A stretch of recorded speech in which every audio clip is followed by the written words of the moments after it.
Bon dimanche à tous, bonjour à tous, c'est votre ami le connard du catch. Et aujourd'hui, on va faire la review de NXT In Your House, NXT 2.0. Allez voir ce show. Allez voir ce show, il est magnifique. Il est magnifique, c'était un super show, je viens de le terminer. NXT 2.0, franchement ça me plaît. Ça me plaît. Les matchs étaient de qualité, c'était super. Et on va commencer par le préambule comme d'habitude. Abonnez-vous, likez la vidéo, partagez-la. Surtout, les likes sont vraiment importants pour référencer les vidéos, pour quand même avoir un peu plus de gens qui regardent les vidéos et que la communauté s'agrandisse. Parce que, oui, et je vous le dis maintenant, on est dimanche 5 juin. Allez regarder NXT 2.0 chaque semaine parce que NXT 2.0 c'est le futur. On va commencer par le show en lui-même qui a commencé sur des chapeaux de roue. Allez hop, tac, hop là pour pas me déranger. Donc, on commence par le Six-Man Tag qui a opposé Legado del Fantasma, composé de Santos Escobar, Raúl Mendoza et Joaquim. J'arrive toujours pas. Je connais plus son nom à Joaquim. Bref, vous avez compris. Bye. Face à Tony Angelo, The Dawn of NXT, qui est accompagné de Dims et Stax. Il y avait une stipulation dans ce match. L'équipe qui gagnait ce match, et l'équipe adverse travaillait pour le gagnant. Vous avez compris. Donc, c'était un super match. Je mets 4 étoiles à ce match. Je mets un 4 étoiles, j'en ai rien à foutre. Ce début de NXT Takeover In Your House a commencé sur un joyeux bordel, sur les chapeaux de roue. Et je vous conseille d'aller regarder ce match parce que c'était un joyeux bordel. Dès le début, le plan caméra s'est concentré sur les leaders Tony D'Angelo et Santos Escobar. Et dès qu'ils ont fait le tag, dès qu'il y a eu le face-à-face entre les deux, ça a pété. Ça a pété dans tous les sens. La construction, de toute façon, dans la dernière semaine était magnifique. Les négociations entre les deux mafias et tout. Et au final, Tony D'Angelo et son équipe a gagné le match. Alors, c'était un joyeux bordel cette fin de match aussi. Donc, Elektra Lopez, qui est la madrina de Legado del Fantasma, donne un point américain en sous-marin à Santos Escobar. Un des deux twins, je vais les appeler comme ça, donne une barre de fer à Tony D'Angelo. Tony D'Angelo, il se fait choper sa barre de fer par l'un des deux Legado del Fantasma. Celui qui a pris la barre de fer de Tony D'Angelo veut frapper Tony D'Angelo avec. Tony D'Angelo esquive. C'est Dims qui prend le coup de barre de fer. Au final, Tony D'Angelo réussit à prendre le point américain que Elektra Lopez avait donné à Santos Escobar. Si vous arrivez à me suivre, il met le coup de poing à, je crois que c'était Raúl Mendoza.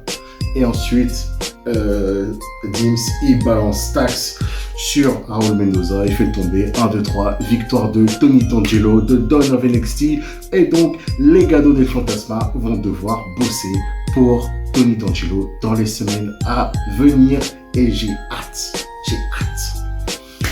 Ensuite, on passe par le second match qui a opposé Toxic Attraction, Gigi Dolan, Jessie Jane contre Kayden Carter et Casey Catanzaro. Match pour les titres féminins par équipe. Oui, il y a des titres féminins par équipe qui existent encore parce que on cherche toujours le tournoi pour couronner les nouvelles championnes par équipe à Raw et SmackDown. On n'a toujours pas de nouvelles. Et ce match aussi était excellent. Je lui donne un 3 sur 5 pour ce match par équipe. Un vrai tag team match.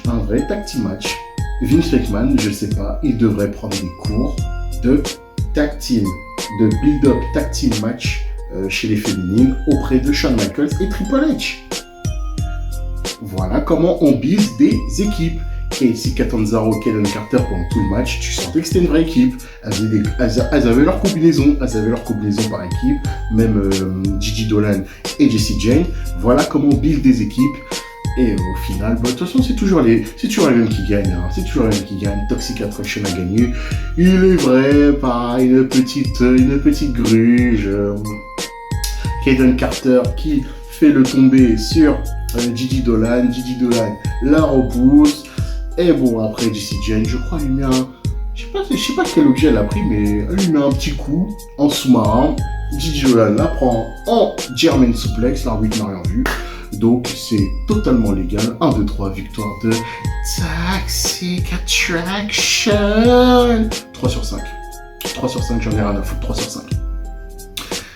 Avant le match, il y avait une promo aussi.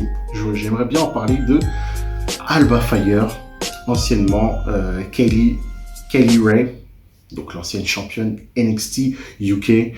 Sur un petit message pour... non mais tout gentil, c'est un petit message pour les fans de la AEW et pour notre ami le fils de pute Tony Khan. Oui, je le dis, Tony Khan est un fils de pute.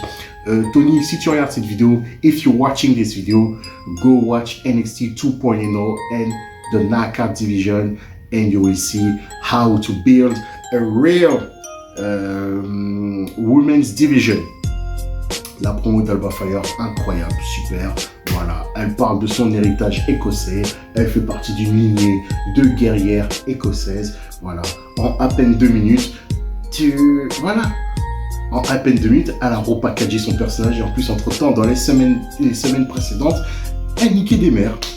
Et donc là, on a rebuildé Alba Fire. Alba Fire va bientôt se diriger de nouveau vers Mandy Rose. Et voilà comment on build des filles et comment on donne des temps d'antenne aux women's.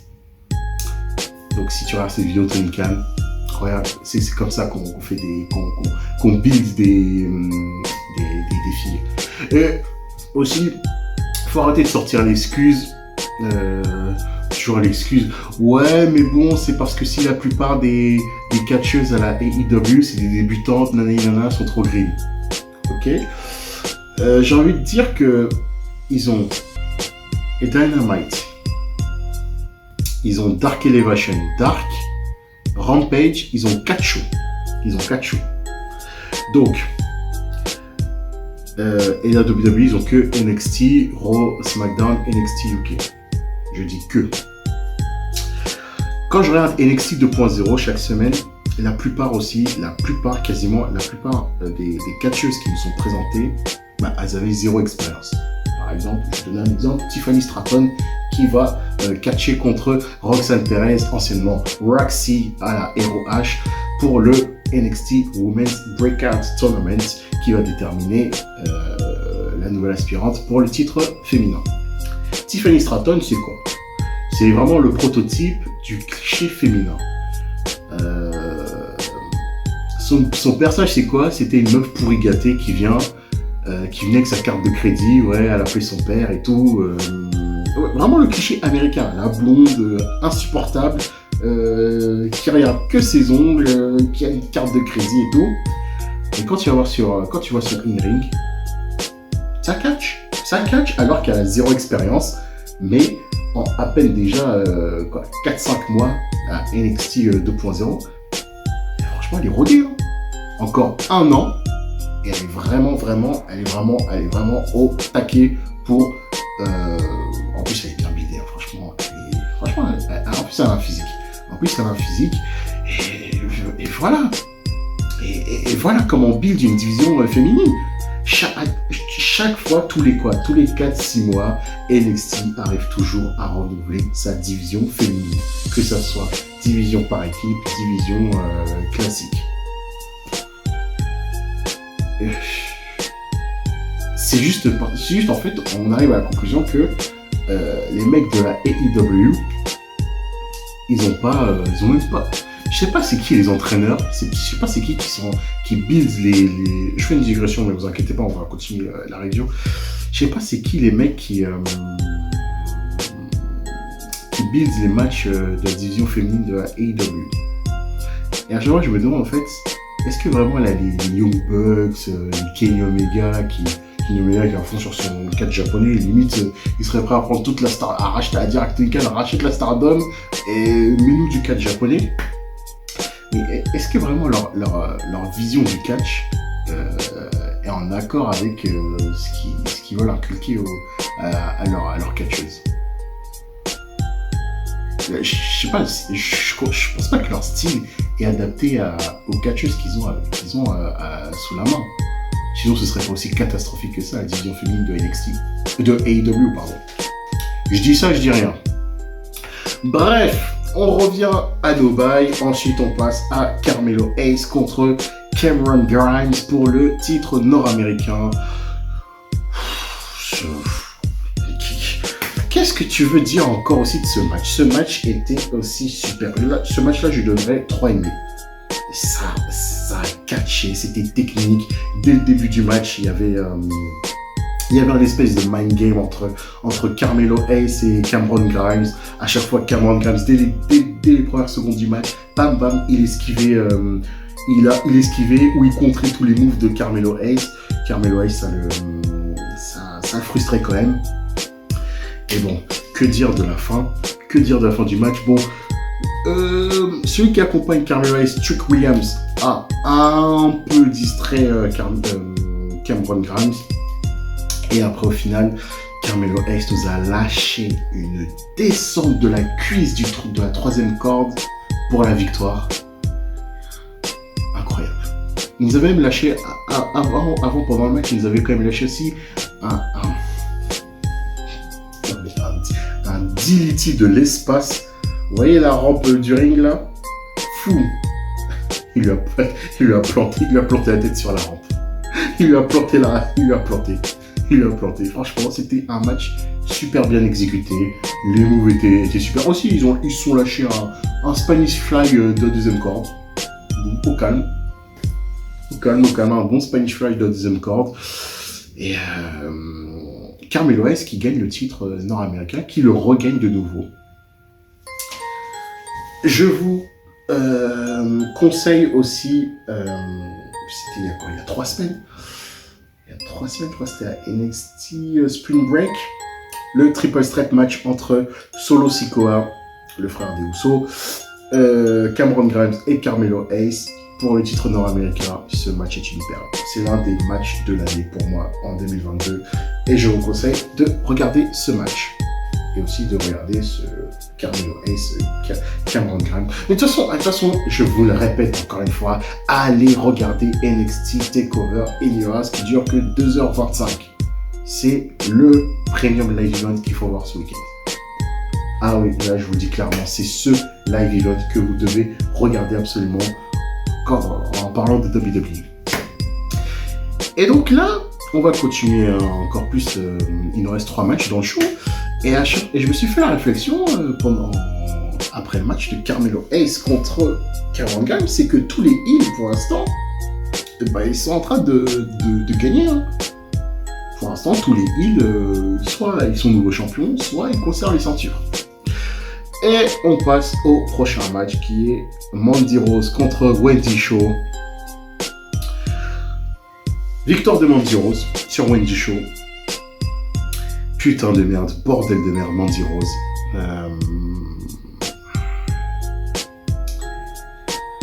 Les progrès, putain. Franchement, c'est bluffant.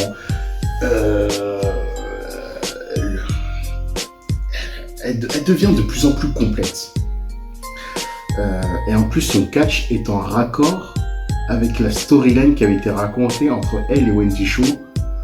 Juste pour faire un petit topo, Wendy Shaw, elle n'arrêtait pas de casser les couilles à Toxic Attraction pendant des semaines. Elle prenait comment on appelle ça, des pistolets. Ouais, elle les aspergeait d'eau. Elle volait les clés de voiture de Toxic Attraction alors qu'elle était à la plage. Puis elle leur balançait des pièges à... des fameux pièges là, avec les... putain. Elle les a rendus ouf. Et quand je dis que le catch de Mandy Rose est en raccord avec la storyline, c'est que pendant tout le match, elle a été hyper agressive sur Wendy Choo, hyper physique, et Mandy Rose, et franchement, je crois que je la mettrais dans le top 10 des meilleures catcheuses du monde. Les progrès sont stupéfiants et c'est incroyable. Et dire qu'il y a quoi, c'était quoi récemment, 37. L'année dernière, quand elle fait sa boulette, là, quand elle se met à glisser en pleine entrée à WrestleMania 37, là, où tout le monde se foutait de sa gueule, son équipe complètement cliché avec Dana Brooke, et là, elle a complètement lavé cette image, Mandy Rose. Mandy Rose, ce build-up, Toxic Attraction est la meilleure chose dans toute division féminine confondue à la WWE. Et à chaque fois, je me dis dans ma tête, Vince, quand tu vas les envoyer à Raw ou à SmackDown, surtout, t'as même pas intérêt à les foirer. Ces trois meufs-là sont même une création de WWE. Donc comment ils peuvent se gourer avec Toxic Attraction? Déjà qu'NXT a dominé NXT, donc ça fait déjà quoi? Ça fait presque un an qu'a dominé NXT. Je me projette déjà ces trois-là dans le roster principal, mais ça peut être une dinguerie. Mais déjà, il faut qu'ils repackager la division féminine tout court. Division par équipe, pardon, tout court. Mais franchement incroyable. Victoire de Mandy Rose donc, et au final, à la fin du match, les trois ont célébré avec les ceintures, comme d'habitude, all the gold, et puis voilà, la suite au prochain numéro. Ensuite, on passe au championnat par équipe, les Creed Brothers, qui appartiennent à Diamond Mine, l'équipe de Roderick Strong, contre les Pretty Deadly, l'ancienne équipe de NXT UK.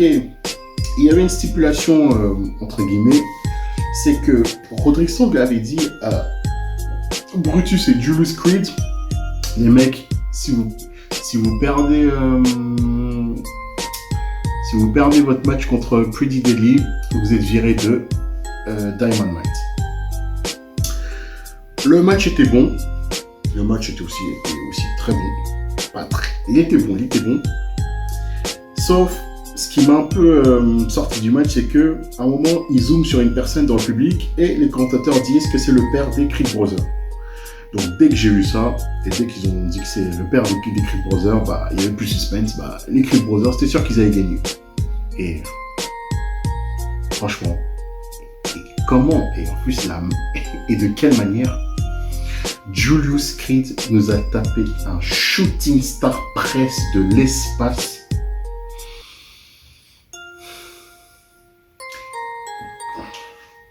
Franchement, il y a eu des dingueries dans cet event. Mais ce shooting star press, oh là là. Il y a eu un moment d'hésitation. Hein. Je pense que s'il avait bien fait ses cours, il a dû se dire, Brock Lesnar a failli mourir quand même en faisant ce move à WrestleMania 19. Et il a bien exécuté quand même. Il a bien exécuté du coup sur Day Wilson. Et après, au final, il lui tape une coup de la corde à linge. Et il fait tomber 1, 2, 3 victoire des Creed Brothers qui sont les nouveaux champions par équipe sous les yeux de papa. C'était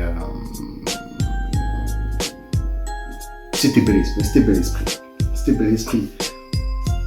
Ensuite, on passe au main event. Joe Gacy contre Bron Breakker pour le titre de NXT. La stipulation était que si Bron Breakker se faisait disqualifier, il perdait la ceinture.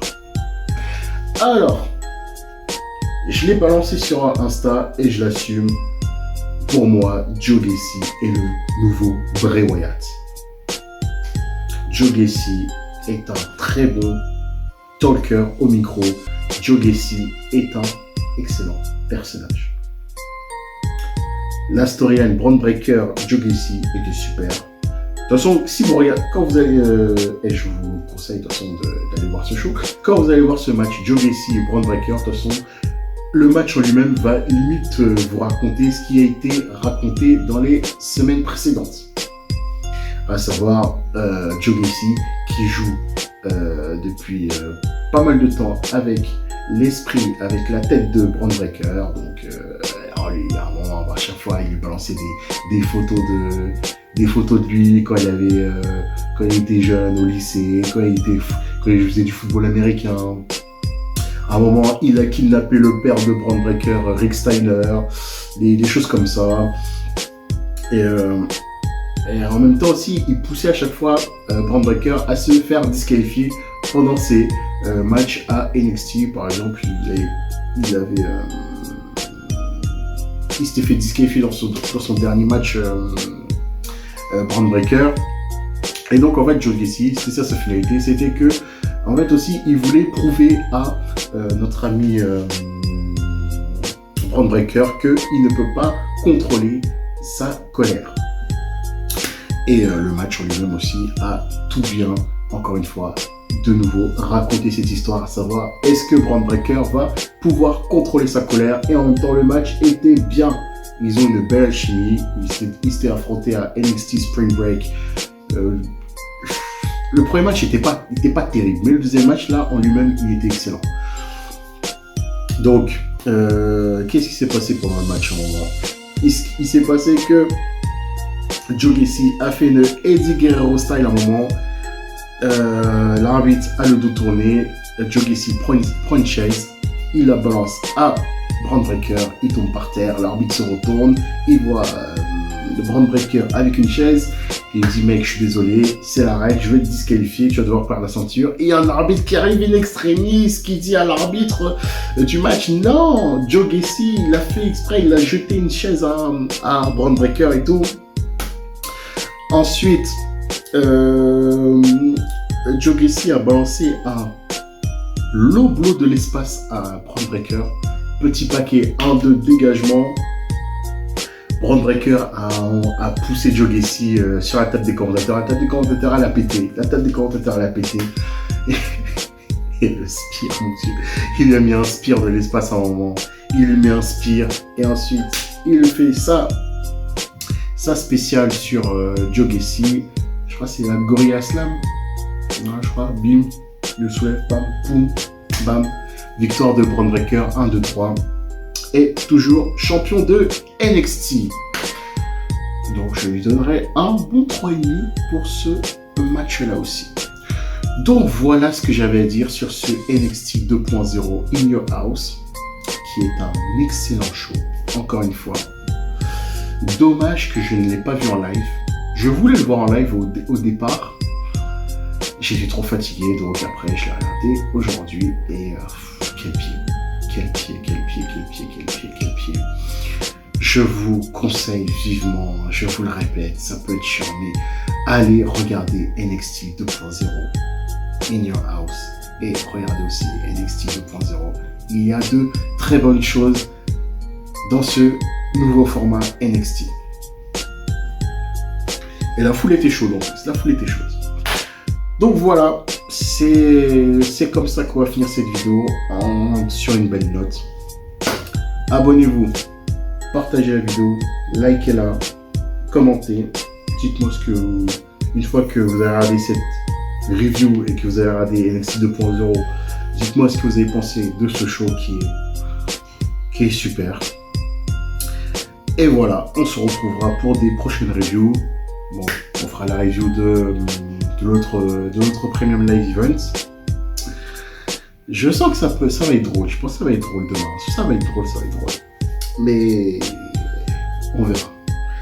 C'était votre ami le connard du catch et merci d'avoir suivi cette vidéo. Et je vous souhaite un bon dimanche. À plus.